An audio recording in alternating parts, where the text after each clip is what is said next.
Today on the 1UpBeat.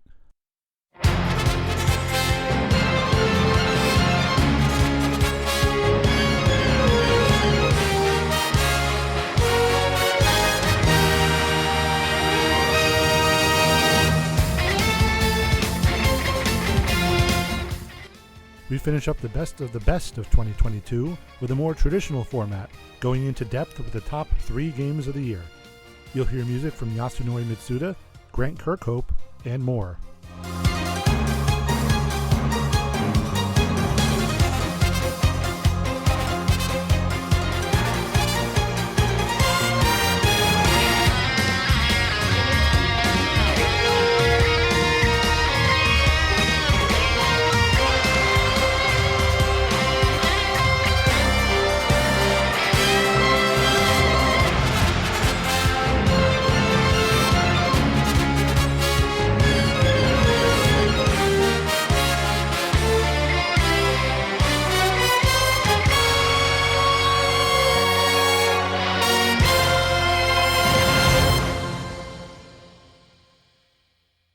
Welcome back to the show. So I wanted to still do this part of the show the traditional way I do best of the year shows. The whole time I have been fairly certain about what my top 3 scores of the year were. Very confident of their order too. Everything under the top 3 has moved around every which way for weeks. Any one of these scores could easily have a case made for them being the best of the year. So let's get straight to number 3 and get going. But first, I wanted to make a last minute insert adjustment here.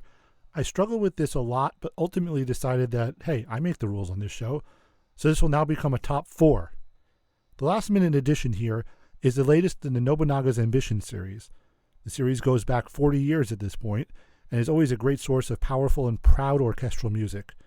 As the name suggests, the game is about the Sengoku period warlord, Oda Nobunaga, and him fighting for the unification of Japan. The series is one of the first strategy games in gaming history, which at this point, if you're 40 years old, it's a good chance that you were first. The thing with this game is, until I did the show, I didn't realize that the latest entry, Nobunaga's Ambition Rebirth, had even released. It's a Japan-only title. Or, at least it was until just recently. At the end of March 2023, the game suddenly was announced for a Western release for July of 2023. It's a shame, too. I had this beautiful rant ready, talking about how it's so strange that games that are very Japanesey really aren't unsellable in the West anymore. You have a meteoric rise of anime into the mainstream pop culture, and other heavily Asian series, such as Dynasty Warriors. Just about every entry in that series gets a Western release, so why not Nobunaga? The soundtrack to this latest game is gorgeous. It's a classic, lush orchestral score with very obvious Japanese flavor to it. There's really only one good way to write music for a series like this, and this is it. The soundtrack is really hard to find as well. I think it was released as a 2-disc set with a sort of collector's edition of the game. Regardless, it's a fantastic score and clearly in worthy company with the other games on this list. So let's listen to it. The number 4 best score of 2022, Nobunaga's Ambition Rebirth.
The number 3 best score of the year is none other than Xenoblade Chronicles 3. There's really not much different here than Xenoblade 1 and 2, and that's a damn good thing. The Yasunori Mitsuda-led score is one of the most emotional, perfectly orchestrated musical entities out there. There's just something extra about this one, too. Like an entire heart and soul, and then some went into writing it. The score is gigantic as well, just like the previous games. I mean, it's really awe-inspiring. It's hard to find words for how masterfully done every aspect of the music is. I guess the only better way to describe it is to just get to the selections. Here are selections from Xenoblade Chronicles 3, with Yasunori Mitsuda, Ace, Kenji Hiramatsu, Manami Kiyota, and Mariam Abounnasr.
For our first runner-up, otherwise known as number 2, is the sequel to 2017's Mario plus Rabbids Kingdom Battle.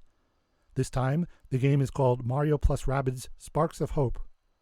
The great Grant Kirkhope scored the first game, and this time he's joined by 2 friends. Thing is, it's not that Kirkhope got 2 interns to help him finish the game because he was busy all December drinking eggnog. No, the 2 other composers here are the great Yoko Shimomura of Street Fighter II, Super Mario RPG, Kingdom Hearts, and Final Fantasy XV fame, and the just as great Gareth Coker of Ori and the Blind Forest, Ark Survival Evolved, Immortals Phoenix Rising, and Halo Infinite fame. So you're talking about 3 of the best composers in gaming history teaming up for the second entry of the most unlikely of crossovers between Super Mario characters and the Rabbids from the Rayman series.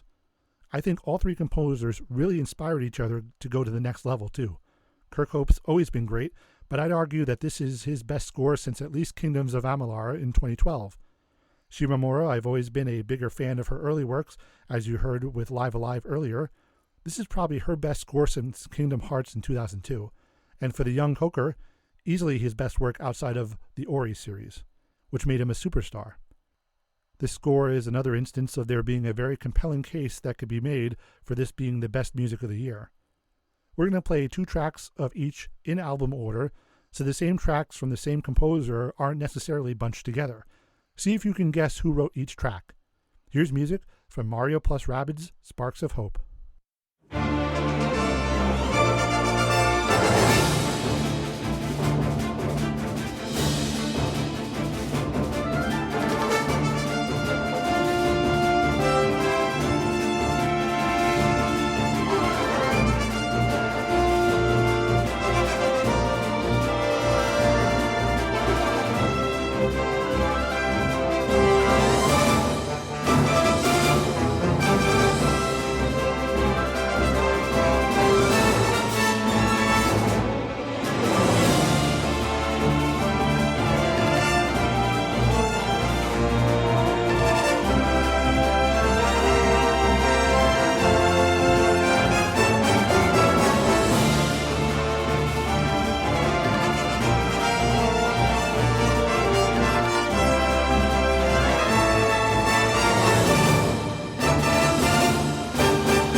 feel like every year when we get to the number one game on the list, it's just a subversion of expectations on my part.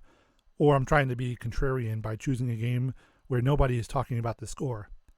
In the case of Triangle Strategy, I truly believe that this score was just missed by some people, and it puzzles me. This is another one from Square Enix's Endless 2022 output. I almost feel like the name turned people off from the start, which is strange, because even though it's a bit clunky, it's not like they just made up words. People were gaga over Octopath Traveler and excited for a 2023 sequel.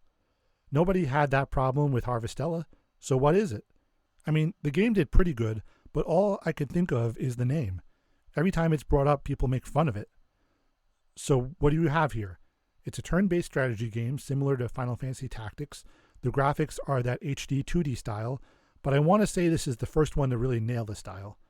I don't think they quite got it right with Octopath Traveler. The voice acting is terrible, but what else is new? The music is composed, arranged, and produced by Akira Senju. Senju is known for a lot of his anime work, most notably Full Metal Alchemist Brotherhood. I have to say, there's really something to the singular musical vision of a score like this. That's of course not to knock scores with multiple composers. We just went over a game with 3 different composers with 3 distinct compositional styles, and it was incredible. There's just something more cohesive about the singular vision, in my very humble opinion. Senju's orchestral chops are just rock solid here. I remember first noticing the music in the first trailer for the game. Of course, at the time, everyone was trying to figure out what the game was, since it wasn't a previously established series. Then there I am wondering who the heck wrote that incredible music. This is another one of those cases where you know the score will land high on, if not at the top of the list of the best of the year, as soon as the first trailer premieres. It's just really impressive stuff. From the stirring main theme to the quieter tracks that accompany the dramatic story the game tells, Senju then ramps up the energy and gives us an action cue that blew me away, like the type that you kind of stop what you're doing and you take notice of it and then hold on for your life.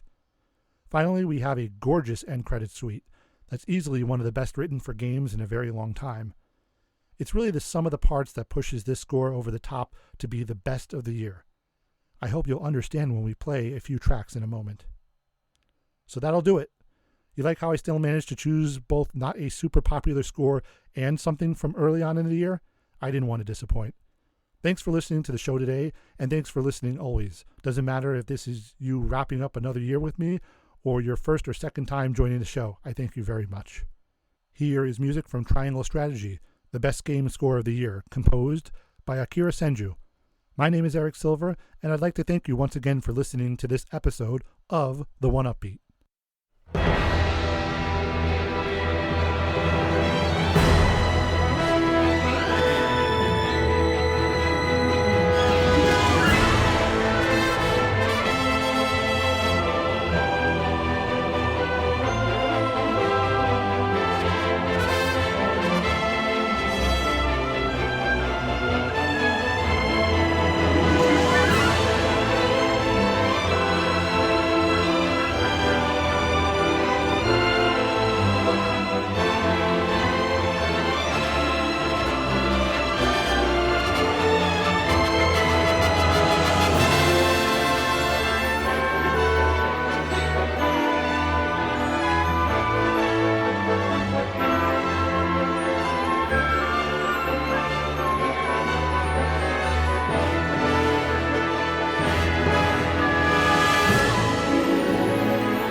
Thank you for listening to the Cinematic Sound Radio Podcast. I want to thank Tim Burton for providing his voice for all the bumpers you hear throughout the program, and to David Coscina for providing Cinematic Sound Radio's theme music. If you have any questions, comments, or concerns, please email us at cinematicsound@yahoo.com. You can find us on social media on Twitter, Facebook, and Instagram. And wherever you're listening to us today, please take a moment right now to leave us a rating and a review of the podcast. You can get a Cinematic Sound Radio t-shirt at our TeePublic store. You can join our Patreon at patreon.com/cinematicsoundradio. And don't forget to check us out on the web at cinematicsound.net.